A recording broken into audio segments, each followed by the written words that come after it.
Hermanos, les voy a pedir que vayan en su Biblia de nuevo a Colosenses capítulo 12, donde leyó nuestro hermano.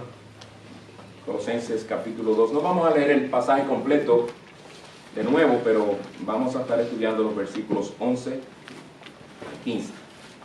Colosenses 2, versículos 11 al 15.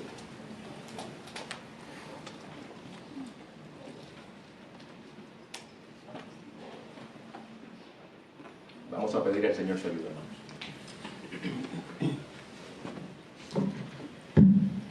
Gracias. Vamos a orar. Señor de las alturas, en tu misericordia, en tu gracia, confiamos. Gracias te damos por la palabra tuya que nos has dado y especialmente por la epístola a los Colosenses y cómo esta nos lleva a contemplar la gloria y la hermosura de nuestro Salvador Jesucristo. Amén. No permitas, oh Señor, que perdamos de vista su gloria mientras estudiamos su palabra. Amén.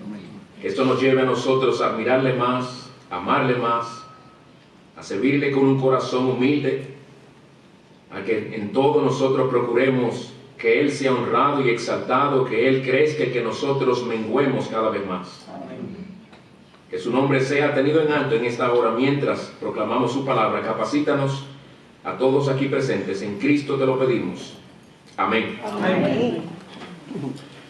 Qué gran alivio siente una persona que se está ahogando en el mar, que ha estado ya hasta tragando aguas y perdiendo la esperanza de que va a vivir, cuando escucha de repente las palabras de alguien que le dice: agárrate del salvavidas. De cuánto consuelo es para una persona que ha agraviado a alguien, ha ofendido a alguien grandemente y sin la esperanza de que esa persona lo vaya a perdonar, y oye de esa persona las palabras: te perdono. De cuánta alegría, de cuánto ánimo es para aquel deportista que nadie tenía la esperanza de que iba a ganar, ni él mismo confiaba en sus propias habilidades, y de repente obtiene la victoria para alegría de su corazón. La salvación del que estaba a punto de ahogarse, algo grande. El perdón que recibe el agresor, algo grande. La victoria del casi derrotado, algo grande para él también. Salvación, perdón, victoria. Ese es el título de nuestro sermón de hoy. Pero yo no estaré hablando de la salvación del que casi se ahoga, ni tampoco del alivio que recibe el perdonado, ni tampoco de la victoria del que casi no gana, sino más bien que estaremos hablando de la salvación de almas, el perdón de nuestros pecados y la victoria que tenemos en Cristo. Amén. Ese es el tema de Colosenses capítulo 2, versículo 11 al 15, continuando con nuestra serie de exposiciones de esta epístola. Hoy es el 9º estudio. Y nuestro texto básicamente responde a la siguiente pregunta. Luego de haber estudiado ya los versículos 8 al 10, donde el tema fue completos en Cristo, nuestro texto hoy responde a la pregunta: ¿qué tenemos nosotros en Cristo que nos hace completos? Si ya estudiamos que estamos completos en Cristo, eso fue lo que el Señor nos enseñó el domingo pasado. Ahora el Señor quiere decirnos específicamente por qué es que estamos completos en Cristo. Y es lo que vamos a ver hoy, dividiéndolo en los siguientes 3 encabezados. En primer lugar, una salvación completa, un perdón completo y una victoria completa. Fáciles de recordar y más bonito que lo del domingo pasado. Una salvación completa, un perdón completo y una victoria completa. Veamos primero una salvación completa. En Cristo tenemos una salvación completa, y Pablo aquí en nuestro texto lo ilustra así, valiéndose de 2 metáforas, hablándonos de la circuncisión y del bautismo en un sentido alegórico para ilustrar las verdades espirituales que Cristo ha llevado a cabo en nosotros, la obra de Cristo en nuestros corazones. Leamos de nuevo los versículos 11 y 12. En Él también fuisteis circuncidados con una circuncisión no hecha por manos, al quitar el cuerpo de carne mediante la circuncisión de Cristo, y habiendo sido sepultados con Él en el bautismo, en el cual también habéis resucitado con Él por la fe en la acción del poder de Dios que le resucitó de entre los muertos. El énfasis de estas 2 metáforas de la circuncisión y del bautismo es decirnos la salvación que tenemos es exclusivamente obra de Dios y no obra de nosotros.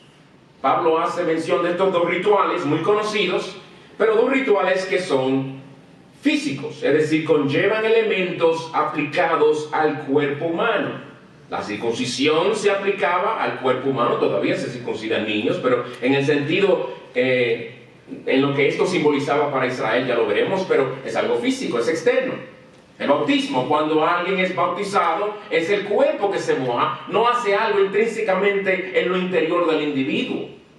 Son rituales efectuados en el cuerpo, son externos, pero simbolizan realidades espirituales. Y eso es lo que Pablo quiere recalcar aquí, el significado espiritual de estos dos rituales, y los usa los dos para explicarnos por qué es que nuestra salvación en Cristo es una salvación completa. Empecemos primero con la circuncisión brevemente. Recuerden que esta fue instituida en Génesis capítulo 17 como una señal del pacto abrahámico. Todo varón israelita tenía que ser circuncidado al 8º día como señal del pacto que ellos tenían con Dios.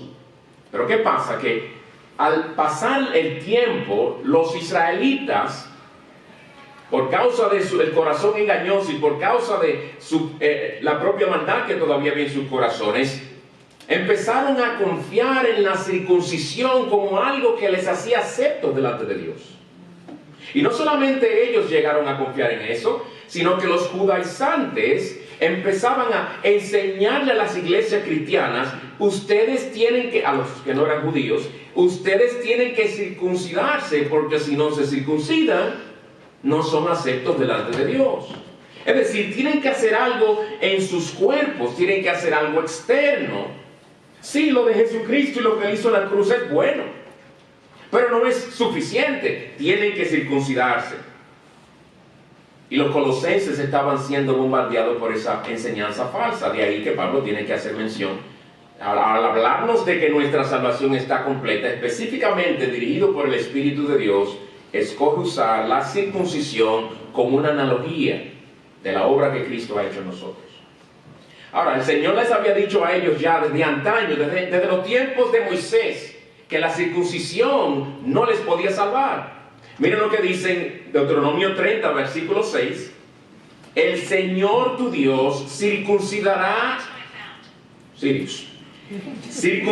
tu corazón y el corazón de tus descendientes. Corazón, no carne. Para que ames al Señor tu Dios con todo tu corazón y con toda tu alma, a fin de que vivas. Esta última frase, a fin de que vivas, es la manera antiguo testamentaria de decirnos para que seas salvo. Es decir, para que seas salvo, el Señor dice, no tiene que circuncidarte la carne, es el corazón. Tú necesitas una obra espiritual en tu corazón, hecha por Dios. Dice aquí, para que ames al Señor. Tú no podrás amar al Señor hasta que el prepucio de tu corazón te sea cortado por obra del Espíritu poderoso de Dios. Es lo que el Señor nos dice aquí. Y es lo que Pablo tiene que explicar en Romanos capítulo 2, versículos 28 y 29, para que entendamos realmente cuál es la circuncisión que debe llevarse a cabo. Porque no es judío el que lo es externamente. Una marca de ser judío era los hombres que eran circuncidados, ¿verdad? No es judío el que lo es externamente, ni la circuncisión es la externa, en la carne, sino que es judío, esto representa aquí, es verdadero hijo de Dios, el que lo es internamente, y la circuncisión es la del corazón, por el Espíritu, no por la letra, la alabanza del cual no procede de los hombres, sino de Dios. ¿Cuál es aquel a quien Dios alaba, que agrada a Dios y que le es acepto? Aquel en quien el Espíritu Santo ha hecho una obra regeneradora en el corazón, no en la carne. En la circuncisión física, como ustedes saben, se corta un pedazo de la carne. En la circuncisión espiritual, como dice nuestro texto, fuisteis circuncidados con una circuncisión no hecha por manos, no es física. ¿Cuál es el significado? De lo que Pablo está hablando aquí, hermanos, es del quebrantamiento del dominio del pecado en nuestros corazones. de ese viejo hombre del cual se nos ha despojado ya, según Romanos 6 nos habla. Miren de nuevo el versículo 11. En él también fuisteis circuncidados con una circuncisión no hecha por manos, al quitar el cuerpo de la carne mediante la circuncisión de Cristo. ¿Cómo es que el Señor hace esa obra en nosotros? Al quitar, dice ahí, el cuerpo de la carne mediante la circuncisión de Cristo. Y debo aclarar ahí, porque eso fácilmente al leerlo a primera vista puede sonar que nos está diciendo que esa obra fue hecha por medio de la circuncisión que Cristo recibió cuando Él nació al 8º día. No. No es la circuncisión que le hicieron a Él. Aquí está hablando de la circuncisión que viene de Él, que efectúa Él. De eso que está hablando. Mediante la circuncisión que efectuó Cristo, la que Cristo lleva a cabo.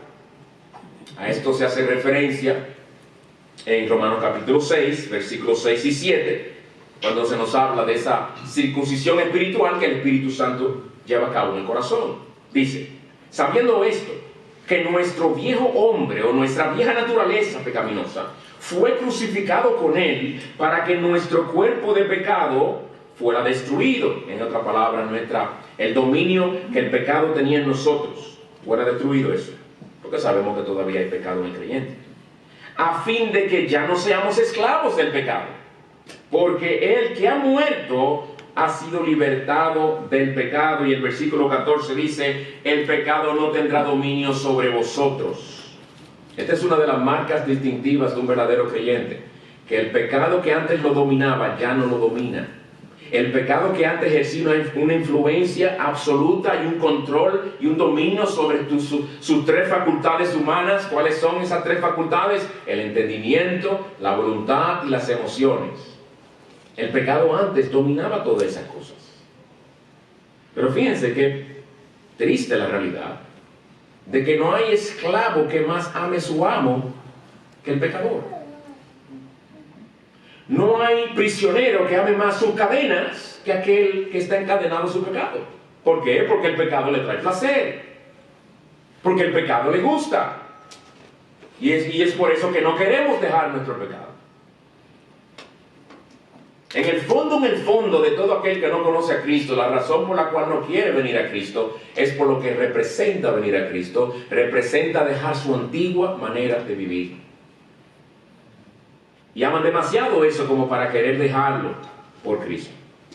Pero cuando Cristo, por medio de su verdad poderosa, nos hace libre, caen las cadenas, las celdas del prisionero se abren y venimos a servir al Señor con la libertad que viene del Espíritu de Dios. Y le servimos gozosamente. Hemos sido circuncidados. El dominio del pecado ha sido quebrantado en nuestros corazones. Pero también Pablo usa el bautismo aquí como metafóricamente, y nos dice en el versículo 12, habiendo sido sepultados con Él en el bautismo, en el cual también habéis resucitado con Él por la fe en la acción del poder de Dios que le resucitó de entre los muertos. Ven en el texto que es subrayado con Él. Cuando ustedes estén leyendo su Biblia personalmente, meditando en la palabra, una epístola como esta, uno puede hacer cosas así, fijarse en el versículo 12, wow, 2 veces menciona con Él. ¿Qué estará queriendo el Señor enfatizar? Me está llamando la atención aquí, recuerden que esta es una epístola muy cristocéntrica. Me está llamando mi atención a que sea de lo que sea que me esté hablando Pablo aquí, sea la manera en que él esté usando el bautismo para ilustrar lo que la realidad espiritual que está ilustrando, lo que sea, me está diciendo, todo esto es en Cristo que tú lo tienes. Es en Él, es con Él. Pablo habla de un bautismo espiritual aquí. No está hablando de que el bautismo, cuando nos bautizamos como creyentes, haciendo profesión pública de fe, algo se nos confirió. No, nada se nos confiere. Lo único que hacemos es que obedecemos. Pero espiritualmente no se nos confiere nada. Pablo está hablando aquí en un sentido espiritual, de que nosotros fuimos bautizados en Cristo. En Cristo, dice, habiendo sido sepultados con Él en el bautismo. Está haciendo referencia a lo que Cristo hizo en la cruz del Calvario. Y nos está diciendo, pero eso que pasó hace casi 2000 años, ¿tú estabas ahí? Tú estabas ahí, mi hermano, está diciendo Pablo. Él habla de cuando el Señor nos salvó, que fuimos unidos a Cristo en su muerte. Dice, sepultados con Él. Cristo fue sepultado. Bueno, el que es creyente hoy puede decir, yo fui sepultado con Él. Y resurrección también dice aquí, en el cual también habéis resucitado con Él. Por eso en el capítulo 3, versículo 1 de Colosenses, cuando lleguemos ahí, dice, si habéis resucitado con Cristo, buscad las cosas de arriba. Ya llegaremos ahí, pero está dando por sentado que hemos resucitado en Él. Esta es una verdad gloriosa, hermanos. La muerte, sepultura y resurrección de Jesucristo ocurrió hace casi 2000 años, hace mucho tiempo. Pero cuando ocurrieron, tú y yo estábamos unidos a Cristo en el plan redentor de Dios. Si tú eres creyente hoy, me estás escuchando, tú estabas incluido en Cristo, tú estabas unido a Cristo cuando Él hizo todo aquello, aunque tú ni habías nacido y faltaban 1000 y pico de años para tú y yo nacer. Él murió en aquel entonces por nosotros y nosotros morimos en Él. Él fue sepultado por nosotros y fuimos sepultados en Él. Él resucitó por nosotros y nosotros fuimos resucitados en Él también. Eso es lo que Pablo nos está diciendo aquí. Otro texto donde él habla de esta misma realidad con otros detalles más es en Romanos capítulo 6, versículos 1 al 7, donde él empieza diciendo, ¿qué diremos entonces? ¿Continuaremos en pecado para que la gracia abunde? ¿Por qué Pablo hace esa pregunta? Porque él acaba de decir en el capítulo 5 al final que donde abundó el pecado, sobreabundó la gracia. Para llevarnos a ver la maravilla de la gracia de Dios, la inmensidad de la gracia de Dios. Pero ahora, sabiendo él que alguien podría abusar de eso, se anticipa una objeción y él mismo la hace y la responde. Entonces, ¿vamos a continuar en el pecado para que la gracia abunde? Como donde abundó el pecado, la gracia sobreabundó. Si seguimos pecando, seguirá sobreabundando la gracia. Dice Pablo, no se equivoquen. Eso no es así. Dice él, de ningún modo. Nosotros que hemos muerto el pecado, ¿cómo viviremos aún en él? Cristo ha hecho una obra poderosa en nuestros corazones y jamás queremos volver a la vida donde vivíamos revolcándonos en el lodo de nuestro pecado. Nosotros no queremos saber de esa vida que hoy nos avergüenza. Y luego sigue presentando varios argumentos. Y dice él, ¿o no sabéis que todos los que hemos sido bautizados en Cristo Jesús, la misma idea de nuestro texto, hemos sido bautizados en su muerte? Por tanto, hemos sido sepultados con Él por medio del bautismo para muerte, a fin de que como Cristo resucitó de entre los muertos por la gloria del Padre, así también nosotros andemos en novedad de vida. Porque si hemos sido unidos a Él en la semejanza de la muerte, ciertamente lo seremos también en la semejanza de su resurrección, sabiendo esto, que nuestro viejo hombre, nuestra naturaleza pecaminosa, fue crucificado con Él, para que cuando nuestro cuerpo de pecado fuera destruido, para que nuestro cuerpo de pecado fuera destruido, a fin de que ya no seamos esclavos del pecado, porque el que ha muerto el pecado, porque el que ha muerto ha sido libertado del pecado. Pues hermanos, en Cristo tenemos una salvación completa que no tan solo ha resuelto el problema del dominio del pecado en nosotros, sino también el dominio que el pecado ejercía en nosotros, sino también que nos ha dado la libertad para ahora servir al Señor con gozo, con alegría y con la libertad que Él nos ha dado por medio de su Espíritu. Al final del versículo 12 dice, por la fe en la acción del poder de Dios que le resucitó de entre los muertos, no por obras. Esto no lo obtuvimos por obras nuestras, esto lo obtuvimos por la fe en Dios, el Todopoderoso que levantó a Jesús de entre los muertos y el Todopoderoso que nos levantó de entre los muertos espiritualmente a nosotros y nos dio vida juntamente con Cristo. Una salvación completa. Miren todo lo que Pablo nos dice en 2 versículos. Una salvación completa, ilustrada por la circuncisión espiritual que se llevó a cabo en nuestros corazones y el bautismo, ese ser sepultados. Cuando una persona es bautizada en una iglesia, ustedes que han estado presentes y han presenciado bautismos, cuando la persona es sumergida en agua, no es simplemente para mojarla, es para simbolizar el que Cristo fue sepultado, el que Cristo murió. Cuando es levantada, eso representa que Cristo fue resucitado. Esta persona que es sumergida en agua, se está diciendo simbólicamente, el antiguo yo de esa persona ha muerto, ha sido sepultado en Cristo, y ese que es levantado del agua es ahora una nueva persona. No por eso es un testimonio público de que es una nueva persona en Cristo. Ahora anda en novedad de vida, como dice Romanos capítulo 6. Una salvación completa. Veamos en segundo lugar, un perdón completo. ¿Qué es un pecador? ¿Cuánta gente no hay que está dispuesta a admitir que todos somos pecadores? Ellos no están dispuestos a admitir que ellos personalmente son pecadores y que violan a diario la ley de Dios y que a diario se rebelan contra Él y que no lo tienen en cuenta, que lo tratan como un ungüento en el botiquín del baño, que lo sacan y se lo ponen cuando lo necesitan. Dios es para emergencias. Dios es para la Navidad. Dios es para, si se quiere, Viernes Santo. Pero lo más importante soy yo. Dios es un adornito, Dios es un apéndice, Dios es un extra cuando lo necesito. Así que el pecador vive, así vivíamos nosotros antes de que Cristo nos salvara. Pero ¿qué es un pecador en sí? Un pecador no es el que asesina, un pecador no es el que abusa de menores, un pecador no es... No. Es más simple de ahí.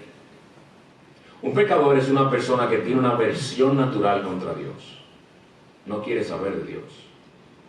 Si quiere saber de Dios, es un Dios hecho conforme a su propia imagen y semejanza. Un Dios que Él mismo se ha inventado.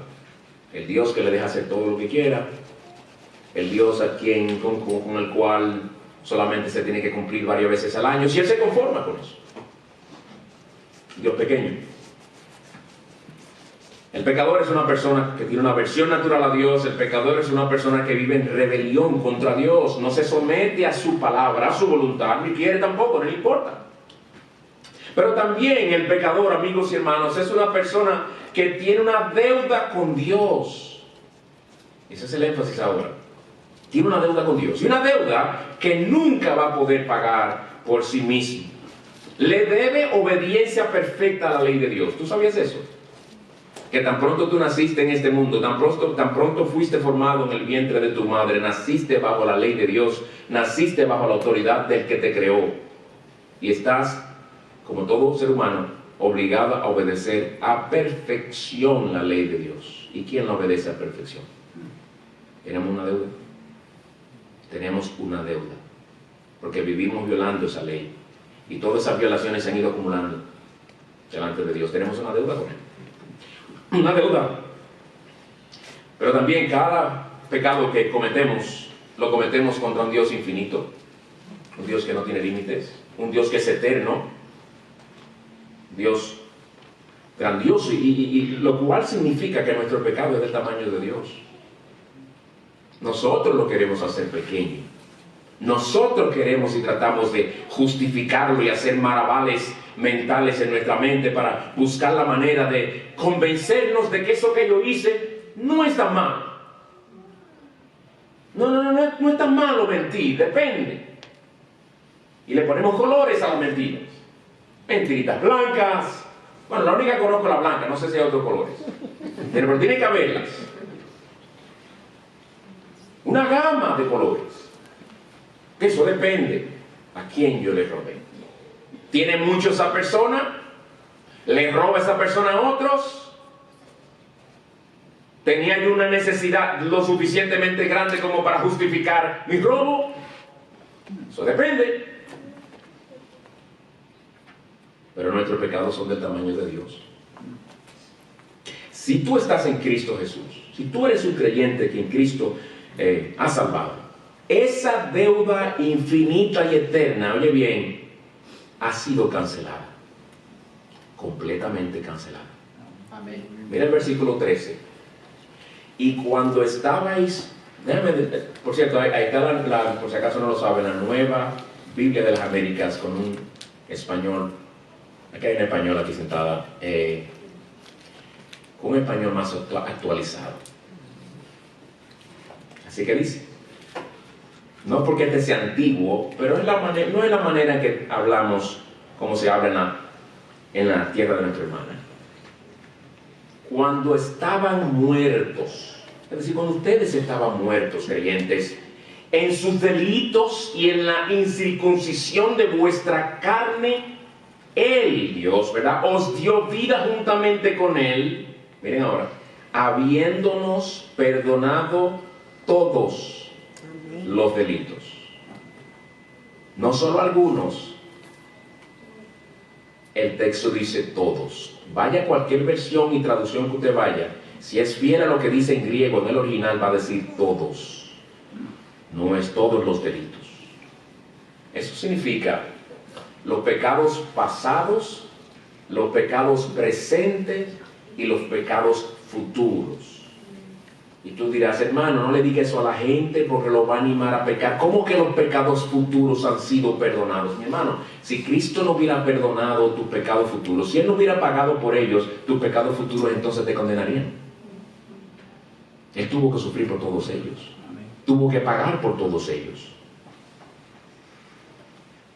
El Señor dice aquí que Él perdonó todos tus delitos. ¿Y qué debe producir en el creyente saber esa verdad y meditar en y reflexionar en esa verdad y creerla de corazón? Lo que el Salmo 32, versículo 1 dice: dichoso aquel a quien se le perdonan sus transgresiones, a quien se le borran sus pecados, dice el Señor. Dichoso, feliz. Amén. Es esa persona. Pablo ahora pasa a darnos un poco más de detalles, y detalles bien gráficos, valiéndose de algo que se practicaba en la antigüedad, para hacernos entender la grandeza del perdón de Cristo, para que podamos entender lo completo que es ese perdón. Versículo 14. Habiendo cancelado, es decir, Él le perdonó todos sus pecados a ustedes. ¿Cómo? Habiendo cancelado el documento de deuda que consistía en decretos contra nosotros y que nos era adverso, y lo ha quitado de medio clavándolo en la cruz. Documento de deuda, dice Pablo. En el original lo que dice es certificado de deuda. El Señor canceló, anuló el certificado de deuda que nos hacía deudores delante del Dios infinito y santo. En la antigüedad se acostumbraba a poner al deudor a escribir a mano una nota donde él admitía que él debía cierta cantidad de dinero a alguien. A ese documento que se refiere Pablo. A ese certificado de deuda. Y según leí, aunque no tuve tiempo para corroborarlo, la tinta que se usaba en aquel entonces para escribir los papiros era una tinta que no tenía aceite, de modo que se podía borrar fácilmente. Quizás esa era la razón por la cual tenían que copiar los papiros constantemente, copiar los textos, porque se iban desintegrando con el tiempo fácilmente. Y dice este individuo que cuando la persona pagaba, saldaba la deuda o se le perdonaba, eso se borraba. Porque de hecho es el texto que originalmente aquí aparece cuando dice cancelado, es borrado.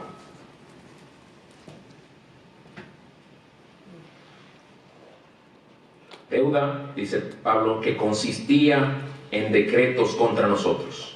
No es una deuda monetaria.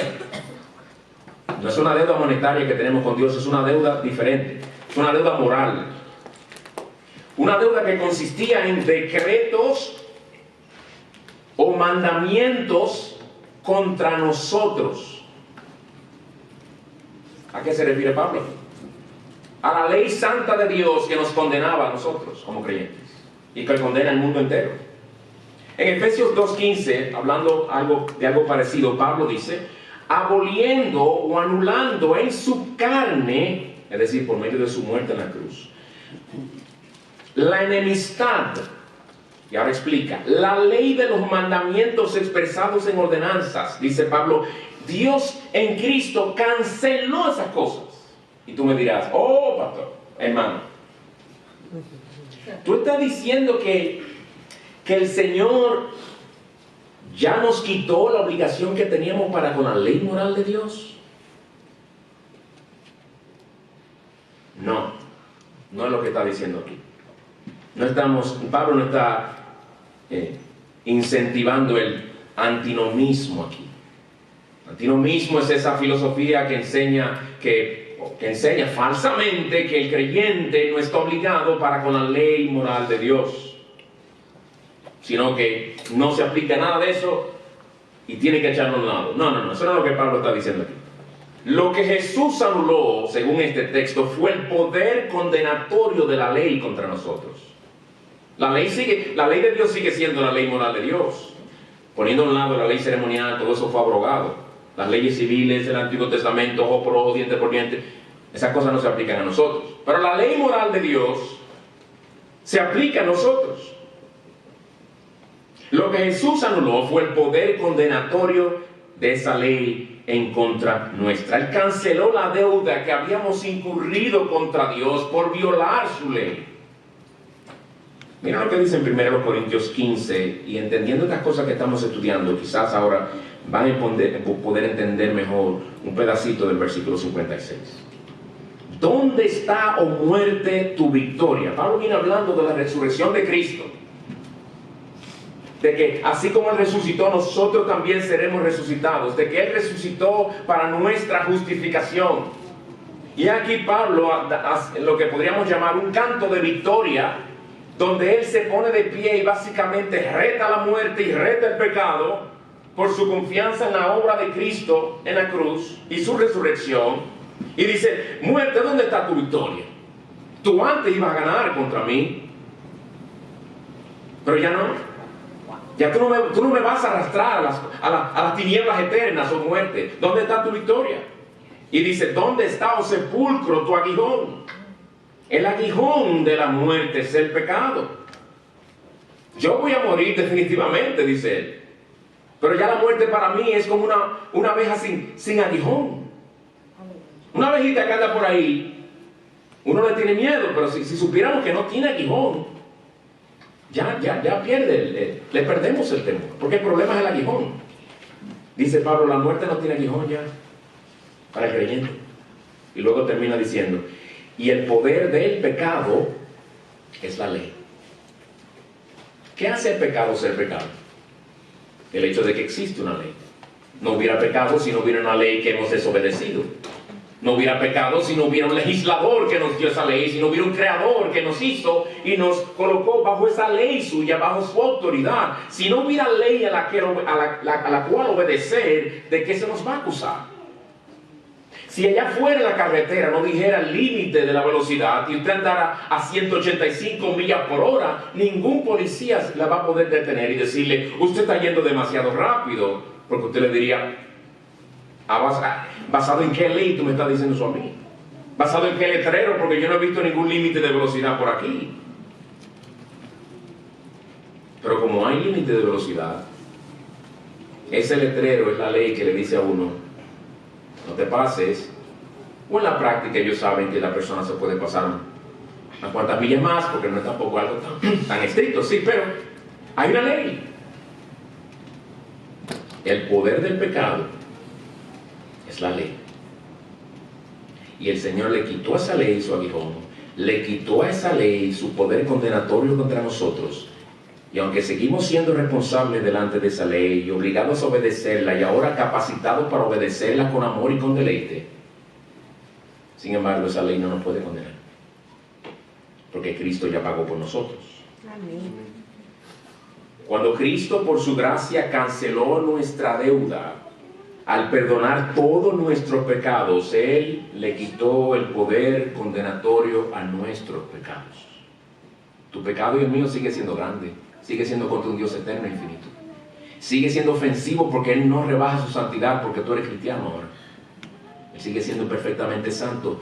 Nuestros pecados le ofenden de la misma manera, pero no nos llevan al infierno, por la gracia de Cristo. Dice: decretos contra nosotros y que nos era adverso. Era una ley que nos era adversa, dice Pablo, es decir, estaba en contra nuestra, se oponía a nosotros, constantemente nos señalaba con su dedo, porque la ley eso es lo único que le hacía contra nosotros. Igual que la conciencia, su función principal es decirnos: tú has pecado. No es la conciencia que nos dice, ve a Cristo a recibir perdón. No es la ley que nos dice, ve a Cristo a recibir perdón. Es la gracia. Amén. Es el Evangelio. Amén. Que nos dice, en Cristo hay salvación. Necesitamos la ley, necesitamos también el Evangelio. Gálatas 3:10 dice Pablo, todos los que son de las obras de la ley están bajo maldición, porque escrito está, maldito todo el que no permanece en todas las cosas escritas en el libro de la ley para hacerlas. ¿Oíste, mi amigo? Si tú has desobedecido uno de los mandamientos de Dios, dice aquí, y es fuerte, estás bajo maldición. No la maldición de uno en el campo que te echó un mal de ojo. No, eso es superstición. La maldición de Dios, eso es serio. Maldición de Dios, dirá alguno. Pero yo tengo, en mi casa tengo carro, 3 carros. ¿Cómo que maldición de Dios con este casón que yo tengo? ¿Cómo que maldición de Dios si me acaban de dar un aumento? Sí, porque tú mides la bendición o maldición de Dios en función a cosas materiales. La maldición principal de Dios es que la ira de Dios está sobre ti si tú no estás en Cristo. Pero hay solución, y te vamos a hablar de esa solución en un momento. En nuestro lugar, el Señor se encargó de obedecer perfectamente esa ley que nosotros teníamos que obedecer, pero no podíamos. En nuestro lugar, Él pagó con su propia muerte la condenación que esa ley exigía de nosotros por nosotros haberla violado. El texto dice, habiendo cancelado el documento de deuda. Cancelar en el original significa borrar, como quien borra algo en una pizarra. Borrar. Si se borra ya no se tiene en cuenta.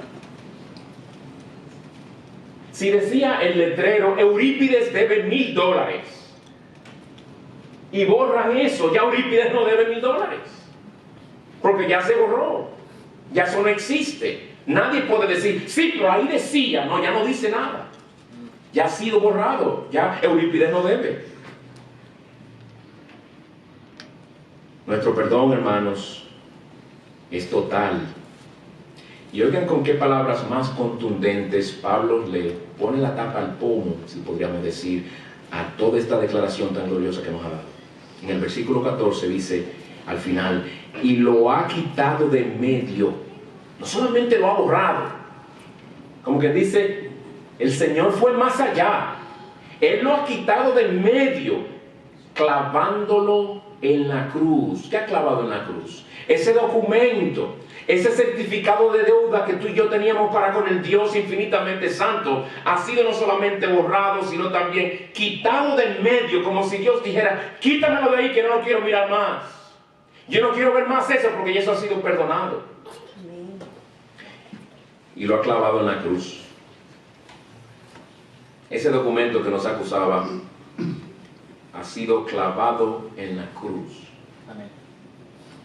No sé si la mayoría de ustedes lo sabían, pero en los tiempos antiguos, cuando las personas eran ejecutadas o condenadas a la ejecución en la cruz, se acostumbraba a poner en la cruz, arriba del individuo, clavado, los cargos, las acusaciones contra el individuo, los delitos que había cometido y por los cuales era ejecutado en la cruz.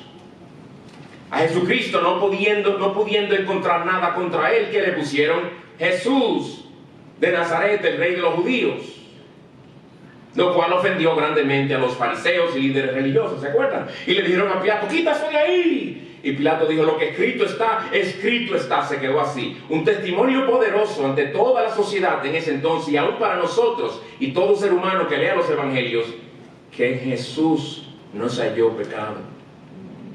Él es el justo que murió por los injustos. Amén. Los cargos se ponían sobre el individuo, se clavaba sobre la cruz para declarar públicamente, este que está sufriendo, miren lo que hizo, miren por qué es condenado. ¿Y qué dice nuestro texto? Que el Señor tomó ese documento, ese certificado de deuda en contra tuya y en contra mía, y lo clavó en la cruz. ¿La cruz de quién? La cruz del inocente Jesús, porque Él se hizo cargo de tu pecado y del mío. Pónganselo ahí arriba a Él, que Él se encarga de eso. Eso es lo que yo entiendo que está diciendo.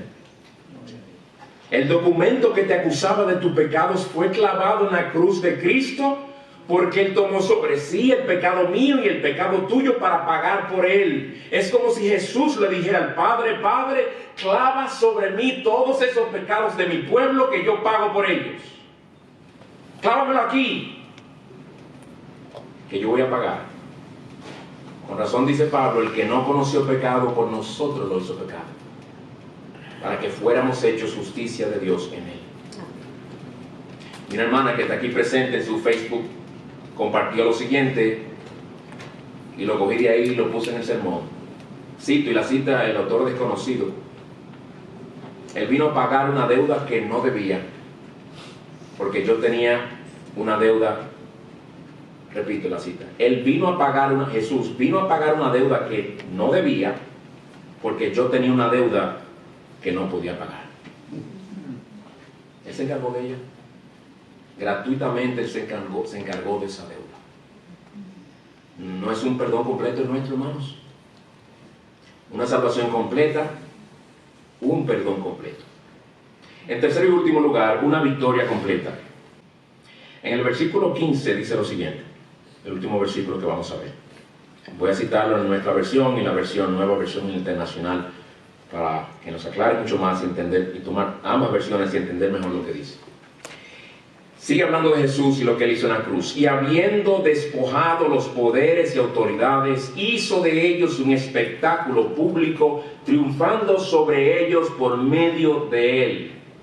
En la versión de las Américas. En la nueva versión internacional la traduce de esta manera: desarmó a los poderes y a las potestades, y por medio de Cristo los humilló en público al exhibirlos en su desfile triunfal. Un texto glorioso, hermanos. Un texto glorioso. De entrada, para que entendamos de qué está hablando Pablo aquí, los poderes y potestades no son autoridades civiles, no son los emperadores romanos. Los poderes y potestades son ángeles caídos, Satanás y sus demonios, Satanás y su ejército infernal. En varios textos del Nuevo Testamento, especialmente Pablo, habla de ellos de esta manera. Son poderes. No subestimemos el poder de Satanás. Él es poderoso. Sus huestes son poderosas también. No para que le salga algo en la piel a uno. Ñañara dirían en mi país, pero esa fue la palabra que me vino, pero no quise decirla porque es que no todo el mundo lo entiende. Pero suena ñañaroso, ¿verdad? Ñañara. Uno se arranca mucho y pica. No es para eso que Satanás, ni tampoco está Satanás dedicado a asustar gente de noche, cuando uno va por un cementerio oscuro y solitario. Satanás tiene cosas más horribles que hacer que esas. Esas son las caricaturas de Satanás. El Satanás con cuernos, con cola. No, esas son caricaturas. En lo que él está involucrado son cosas con implicaciones y repercusiones eternas. Él está involucrado en la deshonra de Cristo y en la perdición de almas. Eso es serio. Poderes y potestades. El día en que el Señor Jesucristo fue crucificado, hace casi 2000 años, ¿qué ustedes piensan que los que estuvieron allí presentes vieron allí? ¿Cómo interpretaron ellos ese cuadro que tenían por delante? Bueno, definitivamente ellos vieron a 3 hombres, quizás había más, pero había 3 hombres que venían de camino al Gólgota a ser crucificados, a ser ejecutados. 3 hombres. Algunos quizás conocían quién era Jesús, otros quizás no conocían quién era Jesús. Pero para ellos, 3 individuos condenados a muerte. Cuando vieron ellos también cuando fueron clavados, vieron cuando fueron levantados y los vieron colgando allí desnudos, sangrientos y retorciéndose de dolor. Los 3. Y habrán visto que había uno en el medio, con un letrero, con unos cargos medio extraños: Jesús de Nazaret, el rey de los judíos. Mientras se arrancaban la cabeza, ¿cómo van a crucificar a un rey? ¿O qué hizo ese rey? ¿O ese rey que se creía rey? No entendían. Mientras no entendían, notaban algo. que era hacia él que se dirigían todas las burlas, que eran contra él que se dirigían todos los insultos y todo el desprecio. Y aún aquellos dos que estaban cada uno a su lado se unieron a ese coro de insultos contra Jesús que estaba en el medio, contra el que permanecía en silencio en gran parte del tiempo, y que cuando llegó a hablar, habló para preocuparse por su madre. Hijo, he ahí tu madre; madre, he ahí tu hijo. Que se preocupó por las almas de aquellos que lo crucificaban. Señor Padre, perdona los que no saben lo que hacen.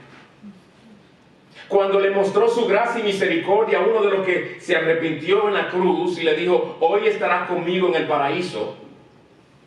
Expresó sus propias necesidades: tengo sed.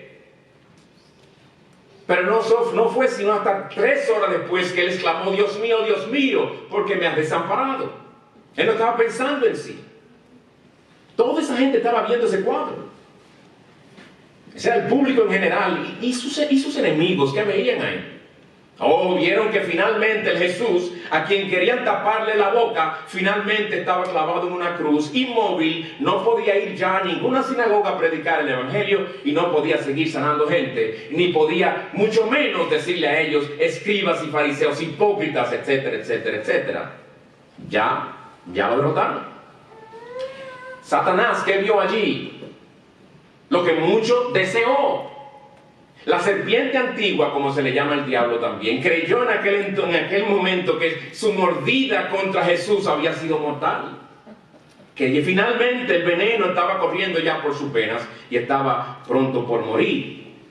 Pero hermanos y amigos, desde la perspectiva divina, desde la perspectiva de aquel que desde antes de los tiempos, desde la eternidad, había planificado ese plan de redención, lo que estaba ocurriendo allí era que Jesús, el Hijo de Dios, estaba teniendo una victoria poderosa sobre las huestes del mal. Amén. El triunfo sobre Satanás fue lo que ocurrió allí en aquella cruz. Y qué paradójico, ¿verdad? El Señor Jesús triunfó sobre Satanás usando el mismo instrumento que Satanás usó para aplastarlo, en su opinión: la cruz. Desde Génesis 3:15 ya se había profetizado que vendría uno que aplastaría la cabeza de la serpiente, aunque ella lo heriría en el calcañar.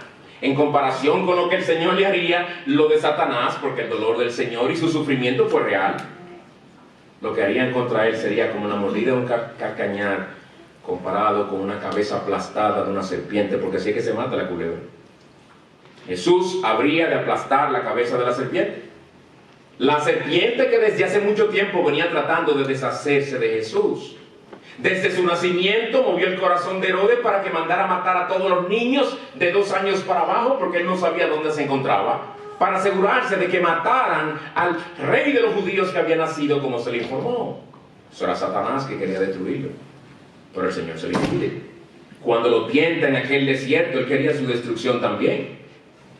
No únicamente quería que pecara al pedirle a él que lo adorara a él, también quería que se tirara del pináculo del templo, se lanzara de allá, prometiéndole 2 textos sacados fuera de contexto de los salmos, para que él dijera: bueno, como yo he dicho, escrito está, él me está citando la escritura. Ni aun eso, el Señor se mantuvo firme y no le hizo caso a Satanás y no tuvo victoria.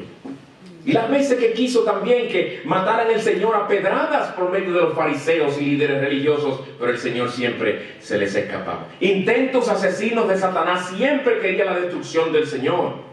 Pero cuando creyó haberlo vencido, el Señor lo aplastó a él en la cruz del Calvario. Amén. De eso que nuestro texto nos habla, hermanos. La cruz no era, como algunos piensan, la cruz es la derrota del Señor y la resurrección la victoria del Señor. ¡Pam!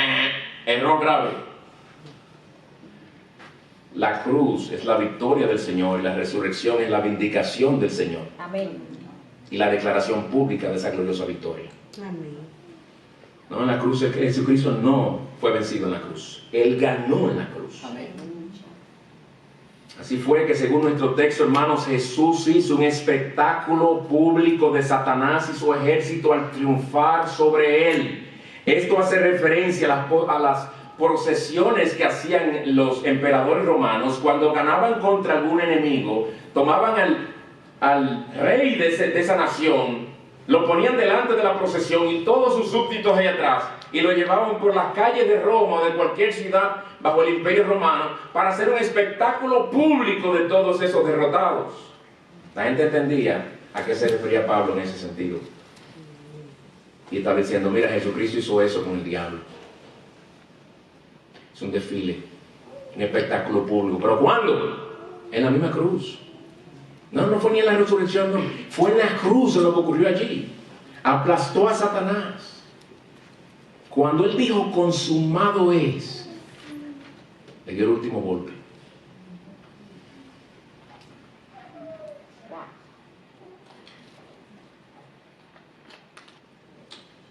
Si mal no recuerdo, obviamente ahora, consumado es, que creo que es Tetelestai, en el idioma que el Señor lo dio, creo que fue en arameo, no me acuerdo si es griego ahora, pero lo que significa literalmente es saldado. En otras palabras, deuda saldada, y eso nos vuelve a conectar con el tema. Nuestra deuda ha sido pagada. Amén. Pues hermanos, hemos visto aquí el domingo pasado, en los versículos 9 y 10, que nosotros estamos completos en Cristo. Y en el texto de hoy, versículos 11 al 15, Pablo nos dice, ustedes están completos en Cristo. ¿Sabe por qué lo digo? Porque ustedes tienen una salvación completa, un perdón completo y una victoria completa en Cristo. Amén. Permítame dar unas aplicaciones a nosotros y a aquellos amigos que nos visitan. Hermano, en primer lugar, cuán bendecidos somos nosotros en Cristo y por medio de Cristo. Cuán bendecidos somos. Tenemos una salvación completa, no le falta nada. Tenemos un perdón completo, no le falta nada. Tenemos una victoria completa, no le falta nada. Aunque debemos reconocer tristemente que mientras vivamos en este mundo siempre viviremos con una tensión de dos paradojas, de varias paradojas con las que siempre tendremos que vivir de este lado de la eternidad. Es una salvación completa, pero es una cuyo gozo a veces perdemos por nuestro pecado. En el Salmo 51, el salmista tuvo que decirle al Señor, al confesar su pecado, regrésame, devuélveme el gozo de mi salvación. Porque se nos puede perder ese gozo. No la salvación, el poder disfrutarla a plenitud. Por causa de nuestra conciencia culpable. Esa tensión siempre la tendremos que vivir. Gozarnos y deleitarnos en lo completa que es nuestra salvación, pero a veces perderemos ese gozo. Pero el Señor lo restaura por su gracia. Es un perdón completo, es verdad, pero a diario necesitamos que se nos aplique. ¿Ven la paradoja ahí? Pero no es completo ya. Sí, pero necesitamos pedir perdón. Sí necesitamos Juan 1:9, que el que confiesa sus pecados, Él es fiel y justo para perdonarnos. Constantemente tenemos que venir a pedir perdón. Y lo que Él hizo en la cruz del Calvario asegura que seamos perdonados. Porque Él compró nuestro perdón. Por otro lado, es una victoria completa que tenemos en Cristo. Pero seguimos siendo ferozmente atacados por aquel que fue vencido por Él. Pero por la gracia de Dios, hermanos, hoy estamos más cerca de esa gloriosa salvación completa que tenemos. Hoy estamos más cerca de ser librados de todo vestigio de pecado que ya ha sido perdonado. Y luchamos contra un enemigo que ha sido total e irremediablemente derrotado. Romanos 8, 38 y 39, ese canto de victoria, miren lo que dice. Y mientras vayan leyendo, encuentren dos palabras que hemos visto en nuestro texto. Principados o autoridades, poderes, etc. Porque estoy convencido de que ni la muerte, ni la vida, ni ángeles, ni principados, ni lo presente, ni lo porvenir, ni los poderes, ni lo alto, ni lo profundo, ni ninguna otra cosa creada nos podrá separar del amor de Dios que es en Cristo Jesús, Señor nuestro. Canto de victoria. Gálatas 6:14 también. Con razón el apóstol decía, jamás acontezca que yo me gloríe, sino en la cruz de nuestro Señor Jesucristo, por el cual el mundo ha sido crucificado para mí y yo para el mundo. Y hermanos, ¿cuánto nos gloriamos nosotros en cosas tan vanas? Debería darnos vergüenza. Pero el Señor, el Pablo dice que miren que jamás yo me gloríe que no sea en la cruz de Cristo. Porque eso es el todo nuestro, hermanos. Amén. Sin Cristo estamos perdidos. Amén. ¿Qué importa la marca de vehículo que tú tengas sin Cristo? Si no tienes a Cristo, estás perdido. ¿Qué importa la marca de la ropa? ¿Qué importa la cantidad de dinero en el banco? ¿Qué importa la fama? ¿Qué importan esas cosas? Como una vez oí decir de una entrevista que le hicieron a un famoso actor de Hollywood, que hoy día tiene ya el Parkinson's disease bien avanzado, constantemente, apellido Fox, todos lo conocen, temblando así. Hace muchos años le hicieron una entrevista, cuando ya empezó esa enfermedad, se la diagnosticaron, y él mismo dio en esa entrevista, porque por ejemplo, ¿de qué me vale mi Ferrari? No hablo de Cristo, lamentablemente, no sé si era que el Señor estaba inquietándolo, pero es una realidad. ¿De qué me vale mi Ferrari? ¿De qué nos valen las tantas cosas en la cabeza y nos gloriamos? Si no tenemos a Cristo, no vale la pena. Pues hermanos, gocémonos en esto. Cuán bendecidos somos en Cristo y por medio de Él. Estas cosas que hemos estudiado, volvamos a ellas, a reflexionar en ellas para dar gloria al Señor y gracias por su misericordia. Pero en segundo lugar, luchamos contra un enemigo derrotado, pero que no se da por vencido. Esa es la realidad de tu enemigo y mi enemigo, el diablo, hermano. Nuestro enemigo sigue siendo un león rugiente. Por eso en 1 de Pedro 5:8 se nos dice que él anda como león rugiente buscando a quien devorar. Niños, ustedes han visto los documentales de animales, ¿verdad? El león generalmente no está rugiendo cuando está ahí acostado descansando. Él ruge cuando ve a alguien que se quiere comer, o está enojado, o ve una comida, o sea, un posible alimento, o cuando está a punto de lanzarse sobre la presa. El león de Satanás anda como un león rugiente buscando a quien devorar. Él no quiere sentarse a jugar con nosotros, sino devorarnos. Y devorar al creyente no significa, porque él lo sabe, que habrá de quitarnos la salvación, pero sí puede traer un desastre en nuestras vidas espirituales. Y sobre todo, lo que más le interesa a él, que deshonremos el nombre de Cristo. Él será el infierno, el diablo, su condenación es segura, no hay remedio para él, pero se irá al infierno peleando. Él se irá al infierno atacando, él se irá al infierno echando pestes contra el Señor.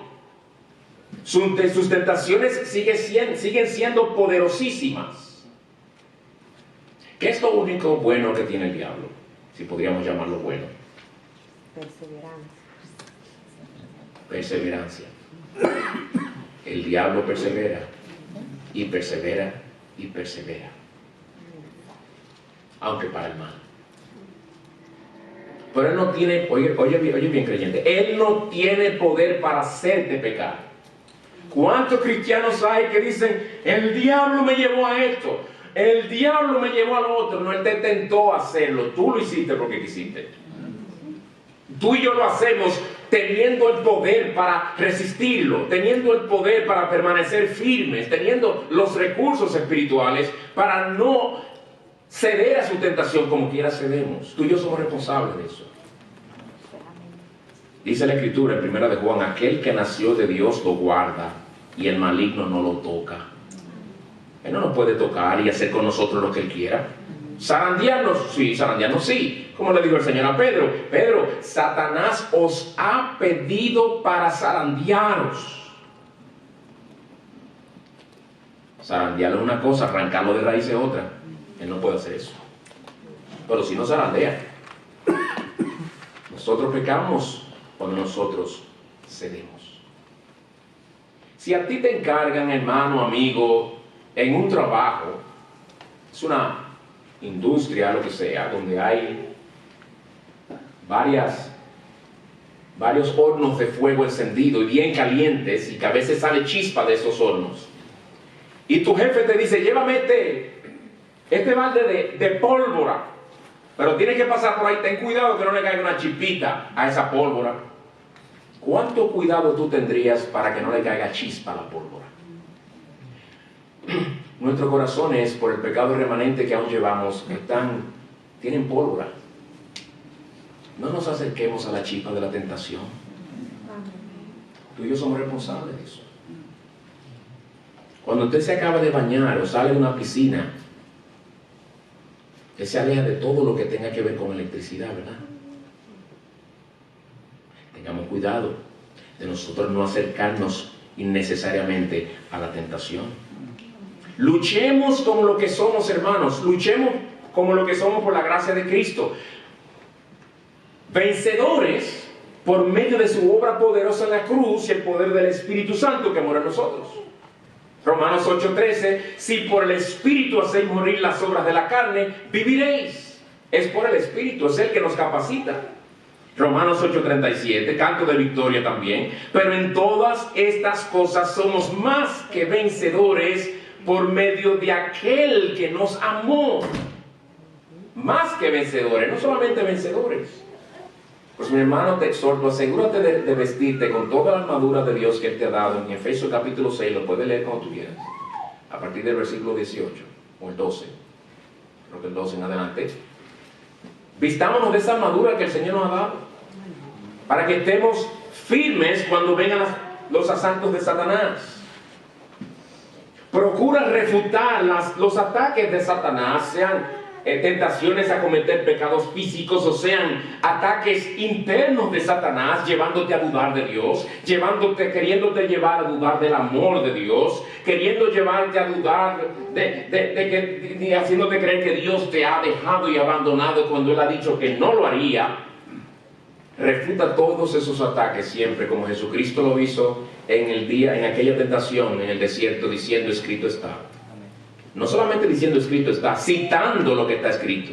En otras palabras, refutemos sus tentaciones, refutemos sus dardos encendidos con las Escrituras. Amén.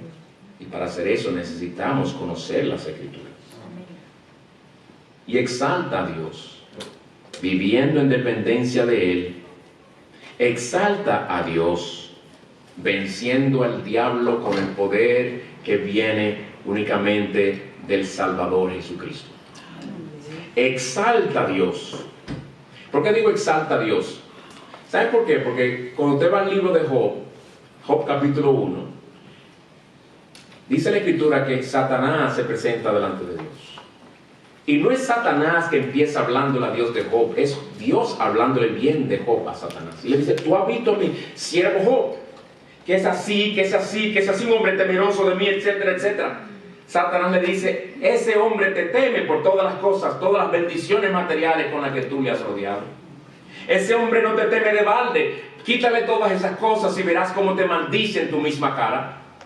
Cuando tú y yo permanecemos firmes ante las tentaciones de Satanás, estamos exaltando a Dios y estamos haciendo un espectáculo público del engañador, que quiere que tú y yo le deshonremos en nuestra desobediencia.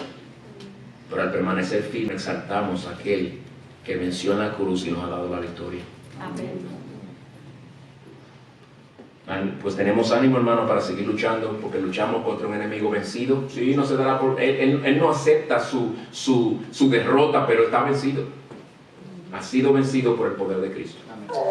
Amigo que nos visitas en este día, tú has visto y has oído, y gracias por tu atención, por cierto, que nuestro tema ha sido, el título del sermón es salvación, perdón y victoria.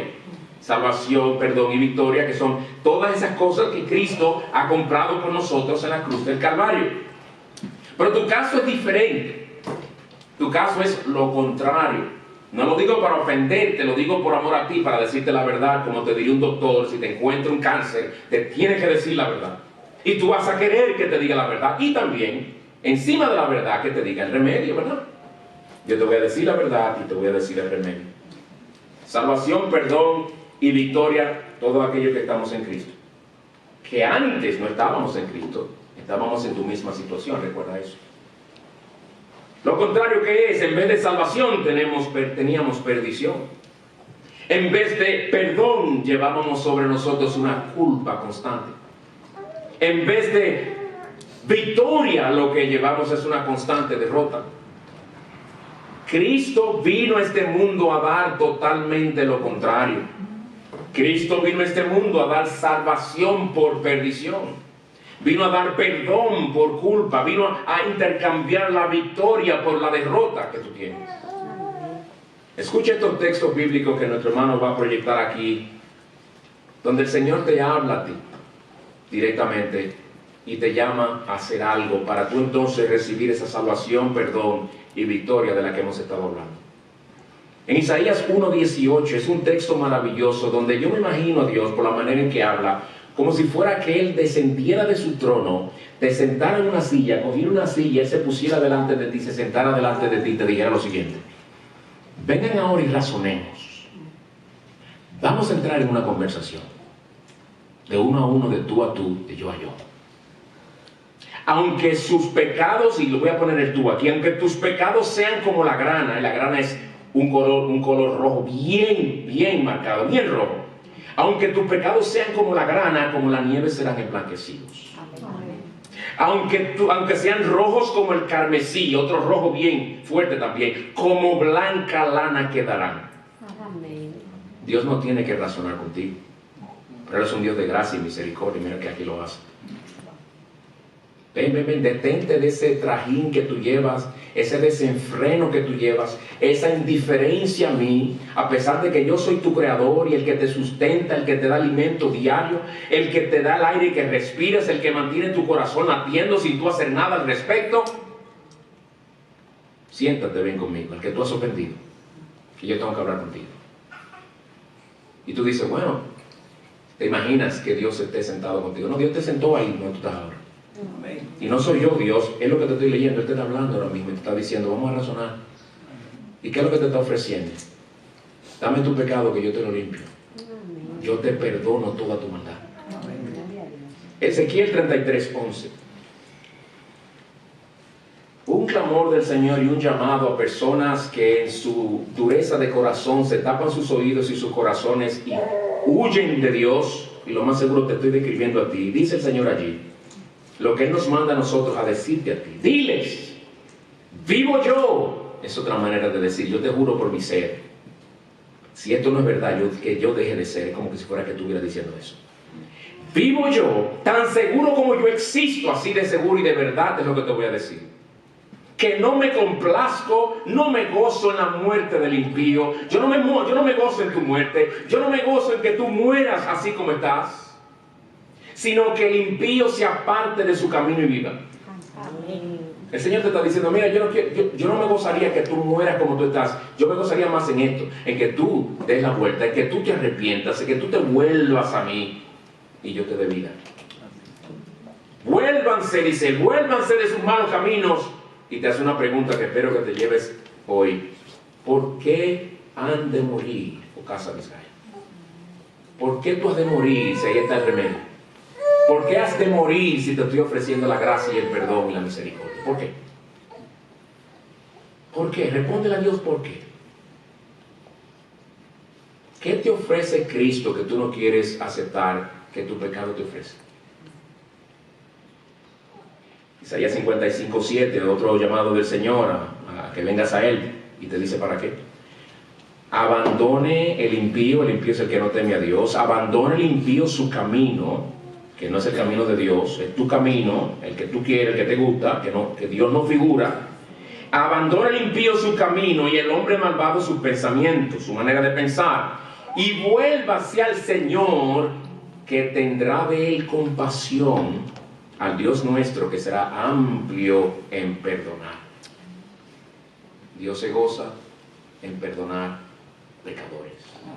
Pero para eso tú tienes que reconocer que tú, al igual que todos nosotros, desde que fuiste formado en el vientre de tu madre, tú escribiste aún sin poder un certificado de deuda con Dios que está escrito y con tinta, que no se puede borrar a menos que Cristo con su sangre lo borre. Tú tienes esa deuda delante de Dios y el Señor dice, ven que yo te la resuelvo. Ven que yo te la resuelvo. En Cristo hay perdón, en Cristo hay misericordia. Lo que se te llama es pon tu confianza en Él y Él te salvará. Amén. Termino con una cita, sin ni comentar absolutamente nada cuando lea la cita. Yo no sé si esta fue la cita que la hermana que dije lo puso en su Facebook, pero otra hermana también puso esto. Tampoco conozco su autor porque no lo decía. Y esto responde a la pregunta, mira, ¿quiénes están? ¿Quién va para el cielo? Si yo te preguntara aquí, amigo, ¿tú vas para el cielo si mueres? Quizás digo, bueno, pues yo no le hago mal a nadie. Yo soy una persona muy bondadosa, yo soy respetuoso, yo cumplo la ley, yo soy una persona de mi casa, mi trabajo a mi casa. ¿Qué mal he hecho yo? Claro que voy para el cielo. Esta cita lo responde todo, que tiene apoyo en la Escritura. Cito: el cielo no está lleno de gente buena, sino de gente perdonada. A menos que tú seas perdonado por la sangre de Cristo, tú no vas para el cielo. Amén. Para ser perdonado tienes que reconocer que tú has ofendido a Dios. Para ser perdonado tú tienes que reconocer que sin Cristo tú no tienes esperanza y que como solamente en Él puedes hallar perdón, tienes que ir a Él. Amén. Amén. Y Él se encarga de cambiar tu mente, de cambiar tu corazón, y Él se encarga de hacer que a lo que a nosotros más nos deleita, el agradarle, el adorarle, el oír su palabra, venga a ser también tu deleite. Amén. Si hoy no lo ves, no te preocupes. Por eso no te preocupes, pero preocúpate por primero reconciliarte con Dios a través de Cristo. Él se encargará del corazón, de tu devoción, de tu pasión por Él, del deseo sincero de agradarle a Él en todo, de vivir para que Él sea exaltado. Todo el Señor se encarga de eso. De eso no te preocupes. Que hay cosas que tú no quieres dejar. Él se encarga también de romper esas cadenas. Porque ya leímos estudiamos que Él da libertad. Él nos liberta. Pues mi amigo, míralo a Él y en Él hallará salvación. Vamos a orar. Señor, te damos gracias por el honor y privilegio grande que tú nos das de nosotros reunirnos y estudiar tu palabra, de proclamar el evangelio de gracia, de amor y de compasión de Jesucristo. Te rogamos, oh Señor, que nos ayudes a valorar más, a admirar más su obra y la completa salvación, el perdón completo y la victoria completa que tenemos en Cristo Jesús. Que vivamos más para Él, más agradecido a Él, exaltándole en todo. Ten misericordia de aquellos, oh Señor, que han oído el evangelio. Úsalo para su salvación. Solo tú puedes salvar. Ven, oh Señor, a deleitarte en hacer que los pecadores vivan y no sigan en su camino desenfrenado hacia el abismo eterno. Amén. Te lo pedimos en Cristo y para que su nombre sea exaltado. Amén. Amén.